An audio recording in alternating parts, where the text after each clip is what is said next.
Headlines प्रायोजक राजयोग paints, आनंद तुमचा, रंग आमचा.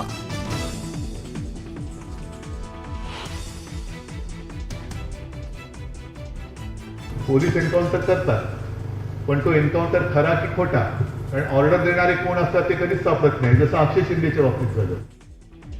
अक्षय शिंदेचा एन्काउंटर झाला, मात्र आदेश देणारा कोण होता अजून कळलं नाही. उद्धव ठाकरेंचा एन्काउंटरवरून सवाल.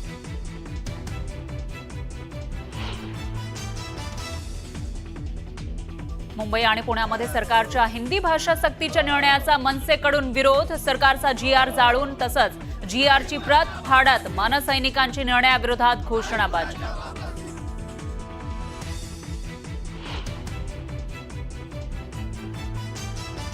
अभ्यासक्रमातील हिंदीला विरोध केल्यानं राज ठाकरेंविरोधात गुणरत्न सदावर्ते आक्रमक. शिवाजी पार्क पोलीस स्टेशनमध्ये दिली तक्रार.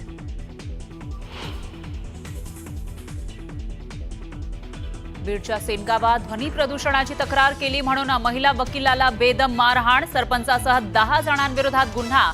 आरोपी मात्र मोकाटच. महिला आयोगाच्या सदस्यांनी घेतली महिलेची भेट.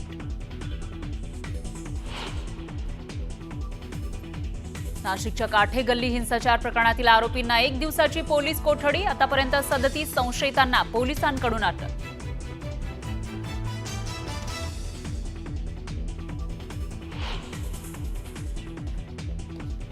बिडवलकर हत्या प्रकरण. वैभव नाईक यांना 2 वर्षांपूर्वी कळलं होतं, मग तेव्हा का आवाज उठवला नाही? निलेश राणेंचा सवाल.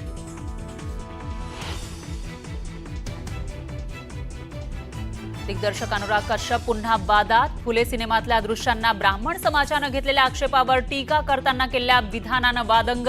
आक्षेपार्ह विधानानं नव्या वादाला तोंड.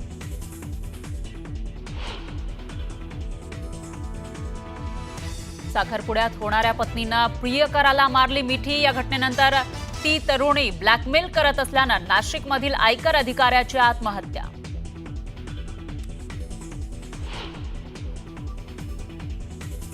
सोन्याच्या दरानं पुन्हा विक्रमी उच्चांक गाठला. 700 रुपयांची वाढ झाल्यानं सोनं पोहोचलं 98,000वर, तर चांदीनं ओलांडला 1 लाखाचा टप्पा.